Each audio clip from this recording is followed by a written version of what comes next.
Good morning! Happy Friday guys, and thank God it's Friday! Ayan, binigyan na naman ni mama yung dress na to. And gamit ko yung yung bag na maliit lang. Sabi ko, ayoko muna mag-bag na malaki. Medyo parang kapal pa yung makeup ko dahil kaka-makeup ko pala, katas ko lang. Niche do yung gamit kong pang baking. Tapos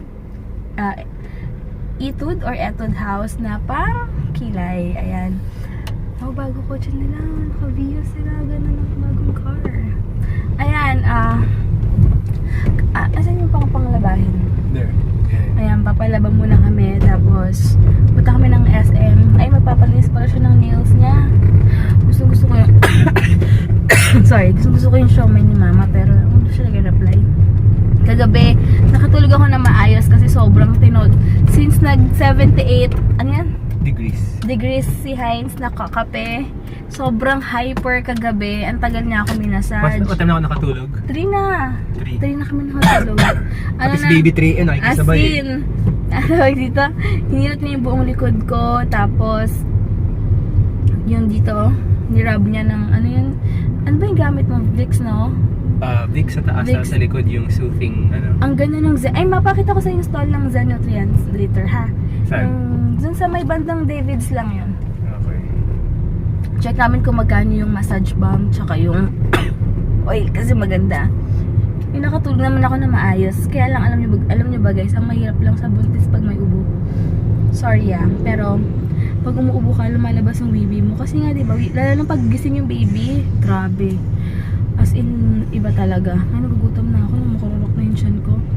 Pero at least nakatulog na ako ng maayos. Okay naman yung sleep ko. Tapos kanina nagising-gising ako pero okay lang. Kaya sobrang okay yung energy ko today. Ewan ko lang. Ay, bukas pala. Happy New Year pala guys, ha? 31 pa lang tomorrow. Oo nga. Kaya New Year's Eve na. Yeah. Na-advance ko na kasi pag in-upload to 31 na. Okay. Ikaw naman. Ayan, bababa muna namin. After nun, isinanda pala sa akin ni Ate Mitch yung yung kailangan naming peg sa photoshoot on January. After yun, baka yung baby shower ko, it's either katapusan ng Feb or March na lang. Siguro mga ilang weeks na ako nun. Ayun, kaya excited lang ako. Tsaka may titingin ako ng mga maternity underwear dahil mahirap kasi yung hindi naman sumisikip pero hindi kasi lahat cotton yung underwear ko, so kailangan kong tumingin mamaya kasi pag sa Lazada mahirap bumili mamaya, iba yung fitting or iba yung quality, diba? Sorry. Ayun, so alis muna kami guys, may na ulit babush. Ayan, and nilipat ko pala yung sing-sing ko kasi ewan ko, medyo nangangate na hindi ko ang kati-kati niya, hindi ko maintindihan. O baka kasi parang lumalaki yung kamay ko. Hindi ko sure. Natin ko baka maraming tao sa Ayaw mo somewhere na lang dun yung sa mga salon magpa-pedicure. Gusto mo talaga dyan. Saan dun? Sa SM? Wait lang Hindi, dito lang. Dyan sa may 7-Eleven. O sige, medyo pwede makati. naman. Next December. Ayan, yung patay niyang kuko, buhay na. Hindi, joke lang. Tinanggal na yung itim. Yung pumalit, patay din. Oo nga. Sabi ko sa 42K ran niya, lahat ng kuko mamamatay. Gusto ko nga yun. Kaya bibili siya ng shoes by January, yung medyo, kahit medyo, sabi ko naman kailangan niya talaga yan eh. Kaya, bali nang gumastos siya sa mga ganito, sa mga walang kwentang bagay na, di ba? Okay na yung pang fitness. Kaya sinusuportahan ko siya sa mga ganyan. Niya. Tsaka health naman. Punta tayo SM. Ayaw mo Check natin yung laundry kung okay. Bilan ko siya ng chunky. Nawawala. May pasaway na bata. Tapos sabi niya, kinain daw niya yung... Tsaka alam niyo ba to?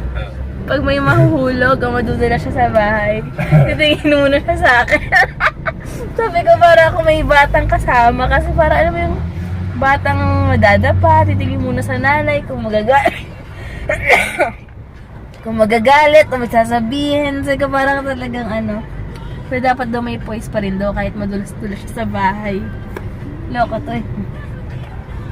Smile ka nga dyan, yung kita ipin. Ayan. Ganyan. Yung ganun mo. Napagapit mo na ako. Nainis pa ako dito. Kung kailan sobrang daming tao sa mga salon, makikisabay talaga siya. Lahat gusto niya gawin. Sorry. Sa isang araw gusto niya lahat gawin. Ba ito? Pwede namang next week eh. Mahaba na. Nainis. Grabe, sobrang daming tao. Buti naka-samba kami ng parking. Lakad yung sa mga space mo. Magaling kasi tong driver ko eh. Sobrang galing na driver to eh. One take lang. Ayan, open daw yung video, so magde-deposit muna ako para sa bahay. Buti na lang open. So guys, iniwan ko muna sa David's para marami akong magawa. Nakabili na ako ng ng maternity underwear. Ayan. Kulik na ako sa David's. Nakyutan pala ako sa sa ano ba to? 10 pesos. Ayan. Cute. Ako ng matamis na ano ba yun? Teka lang. Check na. Ito. Kaya lang mint ata to eh.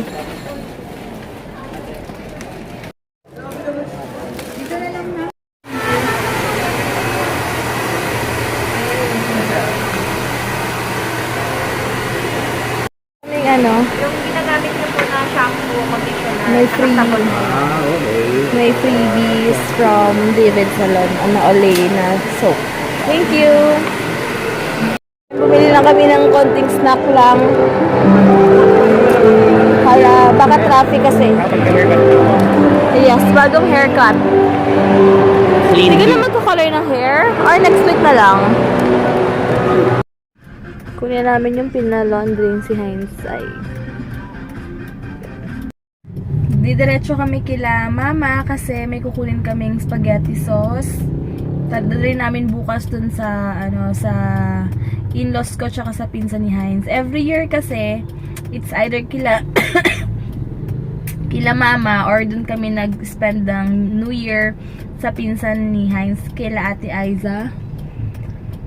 So, para may dala kami bukas, since nadlaway ako sa siomay ni mama, punta kami ng Cavite ngayon.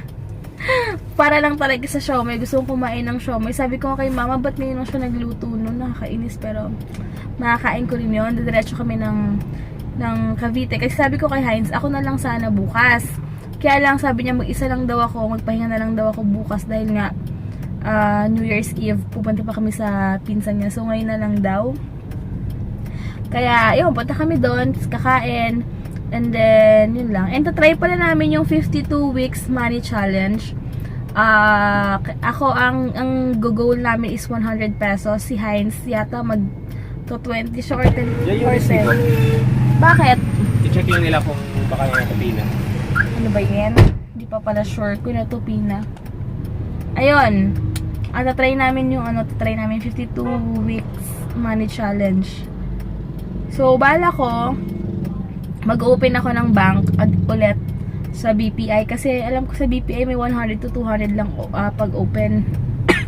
Video kasi 2,000. So, ayun, every week, doon ako maghuhulog. Tapos, i-goal talaga namin. Kasi Heinz, sabi ko sa kanya, since sa baon niya, ibabawas yung, awan ko kung 10 pesos ba or 20 yata yung goal niya. Alkansya na lang siya. Ayun. Wala lang. Mag-iipon lang kami para pang extra, tsaka iba yung savings, tsaka iba yung 52 weeks challenge. Talagang, magkukuripot ka daw talaga pag nasa kalahati na, sabi ni War. Pero masaya, diba? At least may savings lang. Tsaka, ma-enjoy mo naman yung mga pinaghihirapan mo, hindi lang puro nakatabi lang. Ma-enjoy mo naman yung buhay. Diba? Wait lang, tayo lang namin yung laundry. Good boy, good boy. Hala, hyper. Ayaw mo yun, hyper na hyper. Kain kami. Wow, wait. Ito, lunch ko bukas siguro. Tuna sisig. Ito, tag-apat tayo dito. Kain. Yan. Bigla ang pagluluto ni mama nito. Kain. Ang cute nang binigay si mama pa sa aking footwear, oh. Tignan mo, AJ. Na? Ganda nga eh. Ang ganda, oh. Kaya nga. Hindi na siya ano. Sayang. Pakita mo yun sa'yo. Dali niyo yung red. May red din yan eh. May red. O, ba't dapat di, baby? Di mo ibinili. Hi ka muna. Sabalikan Sigarilyo mo. natin. Hi Sa'yo ka red, muna. akin blue. Ha? Hi ka. Hi. Pero ganito rin. Ganyan-ganyan din pero red. Eh, gusto ko red tsaka blue.